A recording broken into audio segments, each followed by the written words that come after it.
നമസ്കാരം. ഇന്ന് 2026 ജനുവരി 22 വ്യാഴാഴ്ച 4 PM ന്യൂസ് ബഹ്റൈൻ അപ്ഡേറ്റിലേക്ക് സ്വാഗതം.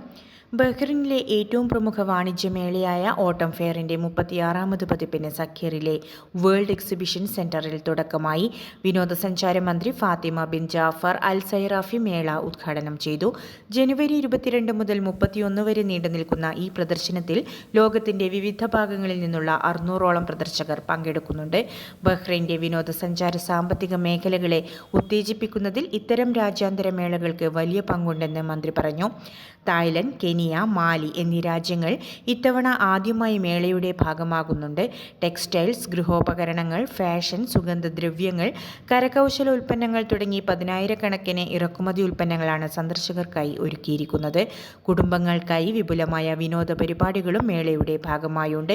എല്ലാ ദിവസവും വൈകുന്നേരം 6 മുതൽ 7 വരെ ദബ്ദൂബ മസ്കറ്റുകളുടെ സാന്നിധ്യവും പ്രത്യേക ഇലക്ട്രോണിക് ഗെയിമിംഗ് ഏരിയയും കുട്ടികൾക്കായി ഒരുക്കിയിട്ടുണ്ട്.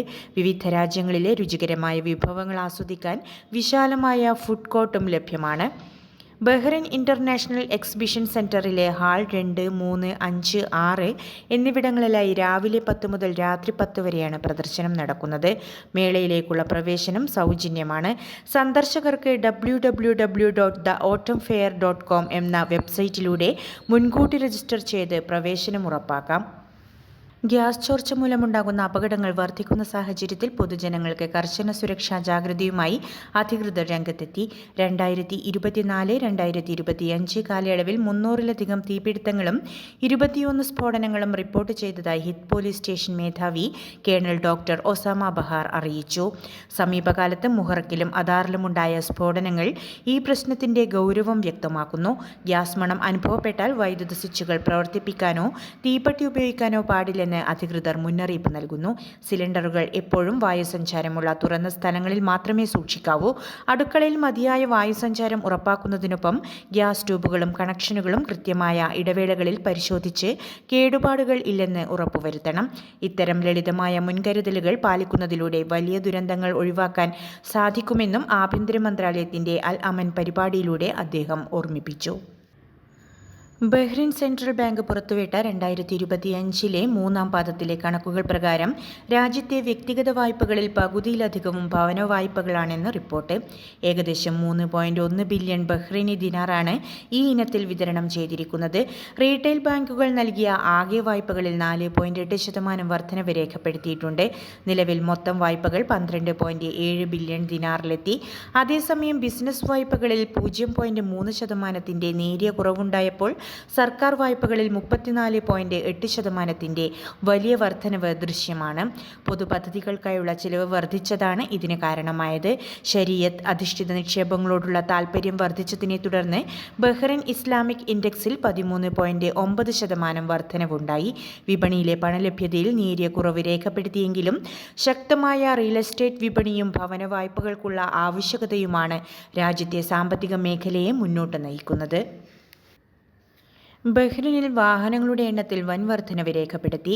ആഭ്യന്തര മന്ത്രാലയത്തിന്റെ കണക്കുകൾ പ്രകാരം 2025 ഡിസംബർ അവസാനത്തോടെ രാജ്യത്തെ ലൈസൻസുള്ള വാഹനങ്ങളുടെ എണ്ണം 7,94,677 ഉയർന്നു. വാഹനപ്പെരുപ്പത്തിനൊപ്പം ഗതാഗത നിയമലംഘനങ്ങളും വർദ്ധിക്കുന്നതായാണ് റിപ്പോർട്ട്. കഴിഞ്ഞ വർഷത്തെ അവസാന പാദത്തിൽ രേഖപ്പെടുത്തിയ നിയമലംഘനങ്ങളിൽ 23% അമിത വേഗതയാണ്. റെഡ് സിഗ്നൽ ലംഘനം, അശാസ്ത്രീയമായ പാർക്കിംഗ് എന്നിവയാണ് തൊട്ടുപിന്നിൽ ുള്ളത്.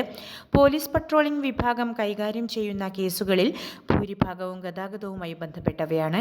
റോഡ് അപകടങ്ങളിൽ ഗുരുതരമായി പരിക്കേൽക്കുന്നവരുടെ എണ്ണവും വർദ്ധിച്ചിട്ടുണ്ട്. കൂടാതെ 2025 ഒക്ടോബർ മുതൽ ഡിസംബർ വരെയുള്ള കാലയളവിൽ 98 ലക്ഷം യാത്രക്കാർ വിവിധ മാർഗങ്ങളിലൂടെ ബഹ്റൈനിലെത്തിയതായും പോലീസ് മീഡിയ സെന്റർ അറിയിച്ചു. സുരക്ഷിതമായ ഡ്രൈവിംഗ് ശീലങ്ങൾ പ്രോത്സാഹിപ്പിക്കുന്നതിനായുള്ള നടപടികൾ അധികൃതർ കർശനമാക്കിയിട്ടുണ്ട്. ബഹ്റൈനിൽ പോലീസുകാരനാണെന്ന വ്യാജേന ഏഷ്യൻ വംശജനെ കത്തികാട്ടി ഭീഷണിപ്പെടുത്തി പണം കവർന്ന കേസിൽ ഈ മാസം 24-ന് കോടതി വിധി പ്രസ്താവിക്കും. നുവൈദ്രാത്തിലെ ഒഴിഞ്ഞ സ്ഥലത്ത് വെച്ച് 41-കാരനായ തൊഴിലാളിയെ തടഞ്ഞുവെച്ച് 15 ബഹ്റൈനി ദിനാർ കവർന്ന കേസിലാണ് 32-കാരനായ പ്രതിക്കെതിരെ നടപടി.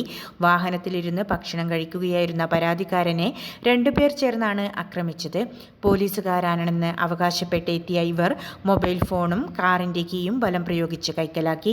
തുടർന്ന് കഴുത്തിൽ കത്തിവെച്ച് ഭീഷണിപ്പെടുത്തിയാണ് പണം തട്ടിയെടുത്തത്. പോലീസ് ഓഫീസറായി ചമയുക, അന്യായമായി തടഞ്ഞുവയ്ക്കുക, മാരകായുധം കാട്ടി ഭീഷണിപ്പെടുത്തുക എന്നീ കുറ്റങ്ങളാണ് പ്രതിക്കെതിരെ ചുമത്തിയിരിക്കുന്നത്. ഹൈക്രിമിനൽ കോടതിയാണ് കേസിൽ അന്തിമവിധി പുറപ്പെടുവിപ്പിക്കുക. ജോലി വാഗ്ദാനം ചെയ്ത് കമ്മീഷൻ ആവശ്യപ്പെടുകയും അത് നൽകാത്തതിനെ തുടർന്ന് യുവാവിനെ ആക്രമിക്കുകയും ചെയ്ത ഏഷ്യൻ വംശജന്റെ ശിക്ഷ അപ്പീൽ കോടതി കുറച്ചു. കീഴ്ക്കോടതി വിധിച്ച 3 വർഷത്തെ തടവ് ശിക്ഷയാണ് 1 വർഷമായി കുറച്ചത്. എന്നാൽ ശിക്ഷാ കാലാവധി പൂർത്തിയാക്കിയ ശേഷം പ്രതിയെ നാടുകടത്തണമെന്ന ഉത്തരവ് കോടതി നിലനിർത്തി. മറ്റൊരാൾക്ക് ജോലി ശരിയാക്കി നൽകിയതിന് കമ്മീഷനായി 30 ബഹ്റൈനി ദിനാർ ആവശ്യപ്പെട്ടതായിരുന്നു തർക്കത്തിന്റെ തുടക്കം.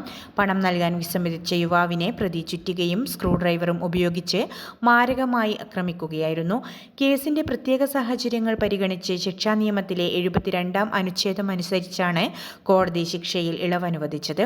ശിക്ഷ കഴിഞ്ഞാലുടൻ പ്രതിയെ രാജ്യത്ത് നിന്ന് സ്ഥിരമായി നാടുകടത്താനും വിധിയിൽ വ്യക്തമാക്കുന്നു. ബഹ്റിനിലെ ആലപ്പുഴ ജില്ലക്കാരുടെ കൂട്ടായ്മയായ വോയിസ് ഓഫ് ആലപ്പി സൽമാനിയയിൽ സ്നേഹദൂത് എന്ന പേരിൽ ക്രിസ്മസ് പുതുവത്സരാഘോഷങ്ങൾ സംഘടിപ്പിച്ചു. 100-ലധികം പേർ പങ്കെടുത്ത ചടങ്ങിൽ പ്രസിഡന്റ് സിബിൻ സലീം അധ്യക്ഷത വഹിച്ചു. Reverend father Aneesh Samuel John Christmas സന്ദേശം നൽകി. രക്ഷാധികാരി ഡോക്ടർ PV ചെറിയാൻ കേക്ക് മുറിച്ച് ആഘോഷങ്ങൾക്ക് തുടക്കം കുറിച്ചു. സാമൂഹിക പ്രവർത്തകൻ സാബു ചിറമേൽ മുഖ്യാതിഥിയായിരുന്നു. ഭാരവാഹികളായ ധനേഷ് മുരളി, ബോണി മുളപ്പാമ്പള്ളി, ഗോകുൽ മുഹറക്, ദീപക് തണൽ എന്നിവർ ചടങ്ങുകൾക്ക് നേതൃത്വം നൽകി. കുട്ടികളുടെയും പ്രമുഖ കലാകാരന്മാരുടെയും വിവിധ കലാപരിപാടികളും മത്സരങ്ങളും ആഘോഷങ്ങൾക്ക് മാറ്റുകൂട്ടി.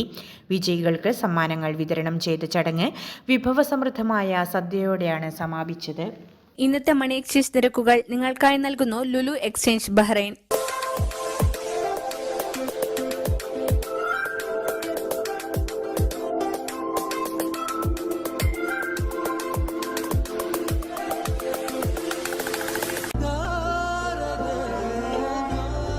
വിഷമിക്കണ്ട, എല്ലാം ശരിയാവും. ലുലു മണി. 40 വർഷത്തെ ബഹ്റൈൻ പ്രവാസ ജീവിതം മതിയാക്കി മടങ്ങുന്ന റഫീഖ് അഹമ്മദിന് കണ്ണൂർ സിറ്റി കൂട്ടായ്മ യാത്രയയപ്പ് നൽകി. ഇതോടൊപ്പം മർക്കസ് ആലിയയിൽ നിന്നും ഖുർആൻ മനഃപാഠമാക്കിയ റഫീഖിന്റെ മകൾ നജ്ദ റഫീഖിനെ ചടങ്ങിൽ ആദരിച്ചു. മതഭൗതിക വിദ്യാഭ്യാസം നൽകി മക്കളെ വളർത്തുന്നതിൽ മാതാപിതാക്കൾക്കുള്ള ഉത്തരവാദിത്തം വലുതാണെന്ന് റഫീഖ് അഹമ്മദ് മറുപടി പ്രസംഗത്തിൽ പറഞ്ഞു. സാമൂഹിക പ്രവർത്തകരായ ഫസൽ ബഹ്റൈൻ, നൂർ മുഹമ്മദ് എന്നിവർ ആശംസകൾ നേർന്നു. കൂട്ടായ്മയുടെ എക്സിക്യൂട്ടീവ് അംഗങ്ങൾ റഫീഖിനും വനിതാ വിംഗ് നജ്ദയ്ക്കും ഉപഹാരങ്ങൾ കൈമാറി. റയീസ് ME അധ്യക്ഷത വഹിച്ച ചടങ്ങിൽ നസീർ PK സ്വാഗതവും ഫൈസൂഖ് ചാക്കാൻ നന്ദിയും പറഞ്ഞു. ബഹ്റിനിലെ പ്രമുഖ പ്രവാസി കൂട്ടായ്മയായ കോഴിക്കോട് ജില്ലാ പ്രവാസി അസോസിയേഷന്റെ 15ാമത് വാർഷികാഘോഷങ്ങൾ വിപുലമായ പരിപാടികളോടെ നാളെ നടക്കും. ഓറ ആർട്സിന്റെ ബാനറിൽ കോഴിക്കോട് ഫെസ്റ്റ് 2K26 എന്ന പേരിൽ സംഘടിപ്പിക്കുന്ന മെഗാ ഷോ നാളെ വൈകുന്നേരം 5 മണി മുതൽ രാത്രി 11 വരെ ഇന്ത്യൻ ക്ലബ്ബ് ഓഡിറ്റോറിയത്തിൽ അരങ്ങേറും. പ്രശസ്ത ചലച്ചിത്ര പിന്നണി ഗായകനും സ്റ്റാർ മാജിക് താരവുമായ ഷാഫി കൊല്ലം, ഐഡിയ സ്റ്റാർ സിംഗർ ജേതാക്കളായ വിജിത, മിഥുൻ മുരളീധരൻ, പിന്നണി ഗായിക സ്മിത തുടങ്ങിയവർ നയിക്കുന്ന ഗാനമേളയാണ് ആഘോഷത്തിലെ പ്രധാന ആകർഷണം. അസോസിയേഷൻ അംഗങ്ങളും കുട്ടികളും അവതരിപ്പിക്കുന്ന വിവിധ കലാപരിപാടികളും ചടങ്ങിലുണ്ടാകും. മനോജ് മയ്യന്നൂരാണ് പ്രോഗ്രാം സംവിധാനം നിർവഹിക്കുന്നത്.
ബഹ്റിനിൽ വടക്കു പടിഞ്ഞാറൻ കാറ്റ് തുടരുന്ന സാഹചര്യത്തിൽ രാജ്യത്ത് തണുപ്പ് കഠിനമാകുമെന്ന് കാലാവസ്ഥാ നിരീക്ഷണ കേന്ദ്രം അറിയിച്ചു.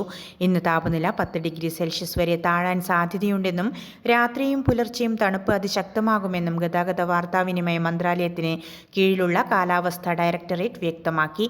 ഇന്നലെ ആരംഭിച്ച ശക്തമായ കാറ്റ് ഇന്ന് വൈകിട്ട് വരെ തുടർന്നു. പകൽ സമയത്ത് പൊടിപടലങ്ങൾ ഉയരാനും ആകാശം ഭാഗികമായി മേഘാവൃതമാകാനും സാധ്യതയുണ്ട്. ഇന്നലെ രാത്രി താപനില 13 ഡിഗ്രി സെൽഷ്യസ് ആയിരുന്നെങ്കിലും കാറ്റിന്റെ സ്വാധീനം മൂലം അനുഭവപ്പെട്ട തണുപ്പ് 4 ഡിഗ്രി സെൽഷ്യസ് വരെ താഴ്ന്നതായി ആഗോള കാലാവസ്ഥാ ആപ്പുകൾ റിപ്പോർട്ട് ചെയ്തിരുന്നു. വരുന്ന ഞായറാഴ്ച തണുപ്പിനൊപ്പം ഇടയ്ക്കിടെ മഴ പെയ്യാൻ സാധ്യതയുണ്ടെന്നും കാലാവസ്ഥാ കേന്ദ്രം പ്രവചിക്കുന്നു. ശക്തമായ കാറ്റിനും തണുപ്പിനും സാധ്യതയുള്ളതിനാൽ പൊതുജനങ്ങൾ ആവശ്യമായ മുൻകരുതലുകൾ സ്വീകരിക്കണമെന്ന് അധികൃതർ നിർദ്ദേശിച്ചു.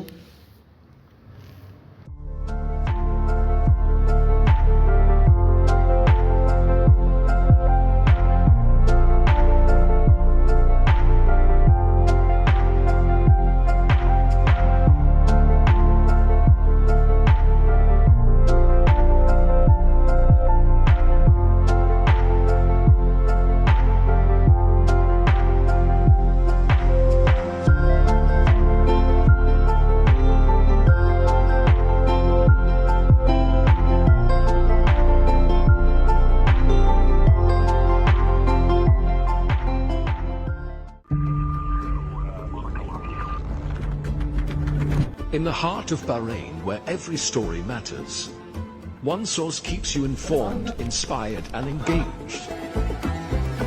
From politics to sports, business to entertainment, we bring you the news that shapes the kingdom. Anytime, anywhere, breaking stories at your fingertips.